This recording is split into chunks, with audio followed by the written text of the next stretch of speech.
सभी साथियों को नमस्कार।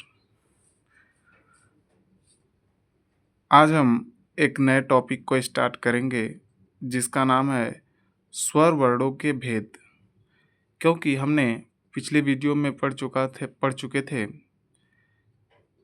कि स्वर किसे कहते हैं और इनकी संख्या कितनी होती है। इसलिए आज हम स्टार्ट करेंगे स्वर वर्णों के भेद। वैसे देखा जाए तो स्वर दो प्रकार के होते हैं, एक तो प्रयोग के आधार पर और दूसरा मात्रा के आधार पर। प्रयोग के आधार पर यदि हम देखें तो एक जिह्वा के आधार पर यानी एक जीभ के आधार पर, एक मुख आकृति के आधार पर और एक ओष्ठ या ओष्ठ के आधार पर। और यदि मात्रा के आधार पर हम देखें तो हम लोग जानते हैं कि एक जो है ह्रस्व स्वर होता है और दीर्घ स्वर होता है। यानी मुख्य रूप से इसमें दो ही होते हैं, लेकिन उसमें एक प्लुत स्वर और जोड़ दिया जाता है, तो उसके विषय में हम आगे में पढ़ेंगे। तो आज हम देखते हैं स्वर वर्णों के भेद। तो सबसे पहले हम प्रयोग के आधार पर देखते हैं। तो एक होता है जीव प्रयोग के आधार पर, एक होता है मुखाकृति के आधार पर, एक होता है ओष्ठ या ओंठ प्रयोग के आधार पर। तो सबसे पहले हम देखते हैं जीव प्रयोग के आधार पर क्या होता है।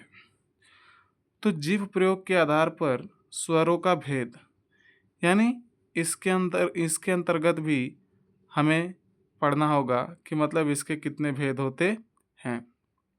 देखिए, इसके आधार पर स्वरों को 3 वर्गों में बांटा गया है। पहला है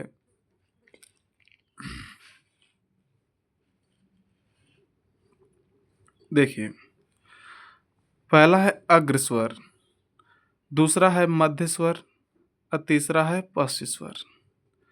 अग्र स्वर के अंतर्गत छोटी, बड़ी, ए, ये आते हैं और मध्य स्वर के अंतर्गत अ आता है और पश्च स्वर के अंतर्गत आ आता है, आता है, ऊ, बड़ा ऊ, ओ और अ आता है।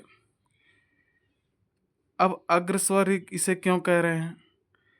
क्योंकि जब हम इनका उच्चारण करते हैं तो इनके उच्चारण से जो हमारी जिह्वा का अग्र वाला हिस्सा है, यानी कि जहाँ से हमारी जिह्वा शुरू होती है, ई, ए, यानी ये वाला हिस्सा उठने लगता है। यानी कि जो हमारी नली होती है वहाँ पर जो हिस्सा होता है जिह्वा का, वो वाला हिस्सा उठता है। तो इसलिए इन चारों को हम लोग अग्र स्वर कहते हैं। और मध्य स्वर इसलिए कहते हैं इसे क्योंकि जब इसका उच्चारण करते हैं तो हमारे जिह्वा का जो मध्य वाला भाग होता है, ये क्या करता है, ये उठने लगता है। और पश्च स्वर किसे कहते हैं? तो जैसे जब हम बोलते हैं आ ऊ, तो हम देख रहे हैं कि हमारे मुख का जो अगला हिस्सा होता है ये जो है हिलने डुलने लगता है जिह्वा का, तो इसलिए इसे हम लोग क्या कहते हैं, पश्च स्वर कहते हैं। थोड़ा नोट में देख लेते हैं।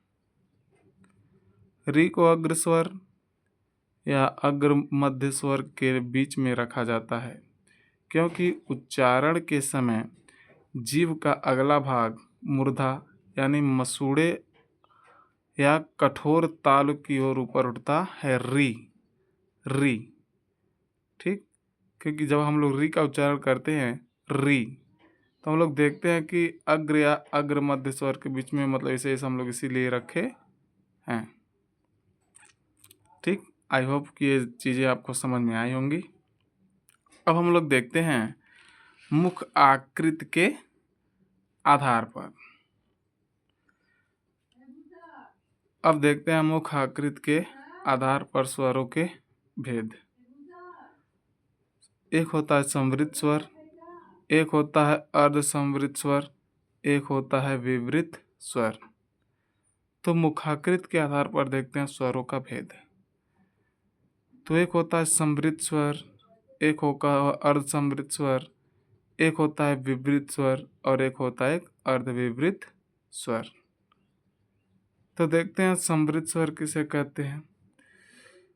तो छोटी ई, ई, ऊ, बड़ा ऊ, यानी जब इनका उच्चारण करते हैं तो देखते हैं कि मुख हमारा थोड़ा सा खुलता है, तो इसलिए इनको हम लोग कहते हैं समृद्ध स्वर। और अर्ध समृद्ध स्वर में क्या कहते हैं? तो अर्ध समृद्ध में क्या होता है कि इसमें जो है मुख समृद्ध से थोड़ा ज़्यादा खुलता है, तो इसलिए इसे हम लोग कहते हैं अर्ध समृद्ध स्वर ए, ओ। क्योंकि जब हम इनका उच्चारण करेंगे तो हम यहाँ देखते हैं कि समृद्ध स्वर से इनका समृद्ध स्वर मतलब इनका उच्चारण करने के बाद हम लोग देखते हैं तो इनसे ज़्यादा मुख खुलता है, ए, ओ। यानी कि जब इनका हम लोग उच्चारण करेंगे और इनका उच्चारण करेंगे तो हम लोग पाएंगे कि इनके उच्चारण में मुख ज़्यादा खुलता है। अब विपरीत स्वर किसे कहते हैं? तो विपरीत स्वर उसे कहते हैं आ को।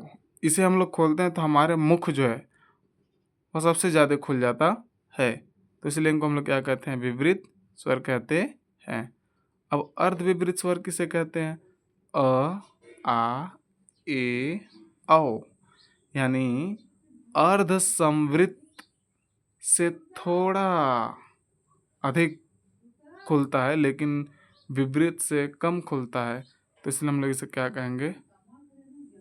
अर्ध विपरीत स्वर। ठीक, आई होप। अब दोस्तों इसके बाद बाकी बाद में समझेंगे। आज के लिए इतना ही। वीडियो को लाइक करिए, सब्सक्राइब करिए, थोड़ा सहयोग दीजिए। जय हिंद।